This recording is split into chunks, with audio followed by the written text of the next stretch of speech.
សាហាយអូម៉ែបានអីចែកឲ្យពួកវាងាប់ខ្លួនដូចជែកបាក់ដាំផ្លែខ្ចីនៅក្រំគ្រាងាប់ខ្លួនដូចជែកបាក់ដាំផ្លែខ្ចីក្រំគ្រាក្រហើយកូនច្រើនមួយមាបានអីចែកពួកវាឲ្យគ្រប់ទៅ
បន្ទោសបងដេកបែកក្នុងខ្លួនឯងកេះ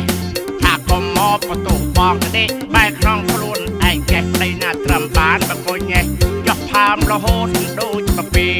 កូនច្រើនដូចជ្រូកហើយតាំងមកនាងបន្ទោសគេកូនច្រើនដូចជ្រូកហើយតាំងមកបន្ទោសគេមកពីម៉ែវាឯងទីចោតប្តីឯងថានាងខំ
បែកក្នុងខ្លួនឯងកេះដីណាត្រឹមបានបង្គញឯងចុះផាមរហូតដូចបពី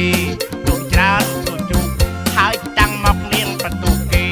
កូនច្រើនដូចជ្រូកហើយតាំងមកនោះបន្ទោសគេមកពីម៉ែវាឯងទីចោតប្តីឯងថានាងខំ